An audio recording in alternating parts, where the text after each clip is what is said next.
Annyeonghaseyo Bapak Ibuku, semoga sehat, selalu sehat, dan semakin sehat.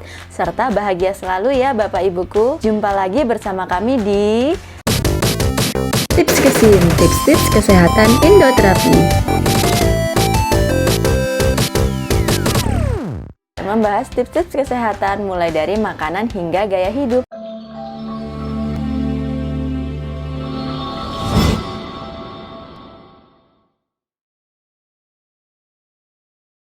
Bapak Ibuku pasti tidak asing lagi dengan pernyataan-pernyataan yang akan saya sebutkan berikut ini. Berbukalah dengan yang manis, jangan berolahraga saat puasa, lansia tidak boleh berpuasa, puasa akan memperparah gejala MAH.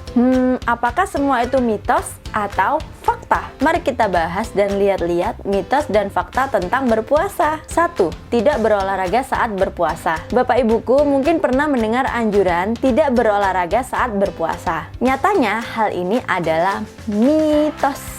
Faktanya, Bapak Ibuku tetap boleh berolahraga saat berpuasa, selama disesuaikan dengan kemampuan dan kondisi tubuh. Bagi Bapak Ibuku yang memang terbiasa berolahraga, umumnya tak akan mengalami kesulitan berarti. Namun, bagi Bapak Ibuku yang tidak terbiasa berolahraga, Bapak Ibuku perlu memperhatikan waktu dan jenis olahraga yang dilakukan selama bulan puasa. Pilihlah olahraga ringan atau olahraga yang bisa dilakukan bersama teman-teman agar lebih bersemangat dan terasa lebih menyenangkan. Bapak Ibuku bisa mencoba bersepeda, lari santai, atau bermain tenis meja. Selain itu, Bapak Ibuku juga perlu memperhatikan waktu untuk berolahraga. Sebaiknya Bapak Ibuku berolahraga mendekati waktu berbuka atau 3-4 jam setelah sahur. Bagi Bapak Ibuku yang berusia di atas 60 tahun atau memiliki riwayat penyakit tertentu, sebaiknya konsultasi dulu ke dokter ya. 2. Minum minuman dingin saat berbuka puasa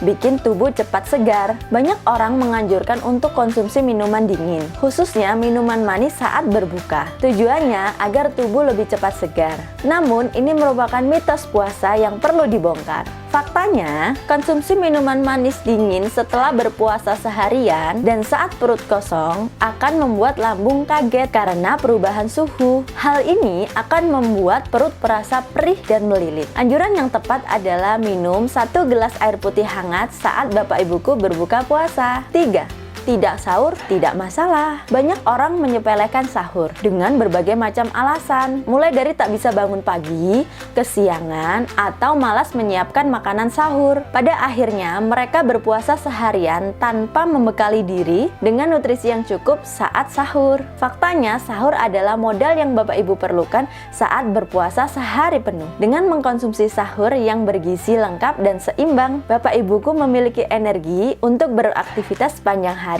dan terhindar dari berbagai macam penyakit. 4. Ibu menyusui tidak boleh berpuasa. Mitos puasa lainnya adalah ibu menyusui tidak boleh berpuasa. Banyak yang percaya hal ini akan mempengaruhi produksi dan kualitas ASI. Faktanya, tubuh manusia memiliki kemampuan menyesuaikan diri yang sangat baik, termasuk tubuh ibu yang sedang menyusui. Selama kebutuhan cairan dan nutrisi terpenuhi, khususnya saat sahur, berbuka puasa, serta antara berbuka puasa dan sahur, produksi dan kualitas ASI tidak berubah secara signifikan. Yang terpenting adalah ibu menyusui memenuhi kebutuhan cairannya. Bapak Ibuku dapat meminum air putih 2 gelas saat sahur, 2 gelas saat berbuka, dan 4 gelas di antara berbuka dan sahur. 5. Ibu hamil tidak boleh berpuasa. Mitos puasa berikutnya berkaitan dengan kehamilan. Banyak yang menganggap ibu hamil yang berpuasa dapat mempengaruhi janin dalam kandungan.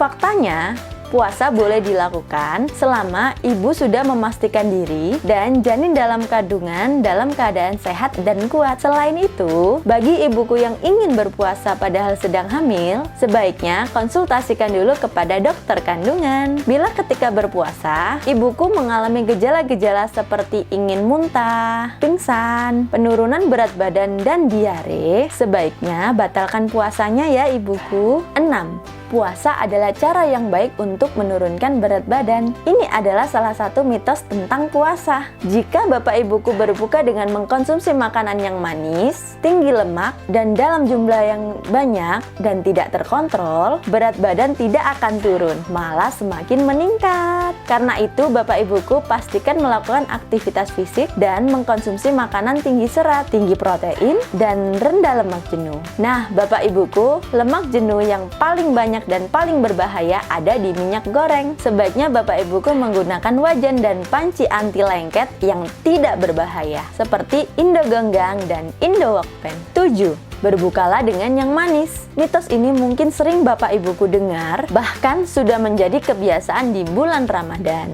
Akan tetapi, hal ini dapat menimbulkan dampak buruk, khususnya bila Bapak Ibuku kerap mengkonsumsi makanan dan minuman manis saat berbuka puasa setiap hari selama sebulan penuh. Yang paling tepat adalah berbuka puasa dengan 1 gelas air putih hangat. Kemudian lanjutkan dengan mengkonsumsi makanan dengan gula yang tinggi, tetapi kandungan seratnya pun juga tinggi, seperti kurma. Beri jeda kurang lebih setengah jam sebelum Bapak Ibuku mengkonsumsi makanan utama. 8. Lansia tidak boleh berpuasa. Usia tidak bisa menjadi landasan untuk kesanggupan seseorang berpuasa. Faktanya, puasa dapat dilakukan oleh lansia sekalipun. Namun demikian, karena kondisi fisik dan fungsi tubuh lansia sudah menurun, maka ada beberapa hal yang perlu diperhatikan. Pastinya, menu sahur lansia bergizi lengkap dan seimbang dengan hidrasi yang cukup. Perhatikan pula jadwal sahur dan berbuka. Jangan sampai waktu makan terlewat. Bila perlu, Bapak Ibuku berkonsultasi ke dokter seputar panduan berpuasa bagi lansia. Apalagi bagi mereka yang mempunyai riwayat penyakit yang mengharuskan mengkonsumsi obat pada waktu yang tertentu. 9. Puasa akan memperparah gejala MAH. Penderita MAH mungkin akan khawatir akan gejala yang timbul dan memburuk saat berpuasa. Nyatanya, puasa pada saat bulan Ramadan tidak berdampak secara signifikan pada gejala dispepsia atau gejala MAH selama penderita MAH menjaga pola makan. Jika Bapak Ibuku mengalami MAH, sebaiknya konsumsi makanan dengan porsi kecil tetapi tinggi serat saat sahur dan juga berbuka puasa.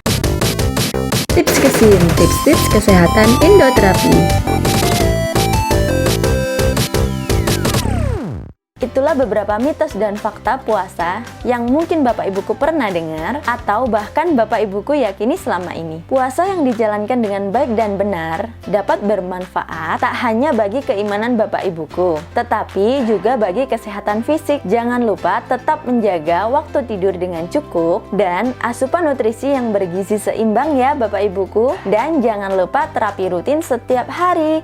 Jangan bolong-bolong agar membantu proses detoksifikasi agar tubuh semakin sehat. Wah, semoga puasanya Bapak Ibuku lancar ya. Ibadahnya juga lancar dan selalu bahagia. Amin. Jangan lupa like, komen, subscribe, dan share video ini agar seluruh dunia tahu mitos dan fakta tentang puasa. Saya Aulia pamit dan tim kantor pusat pamit. Sampai jumpa. Terima kasih telah menonton.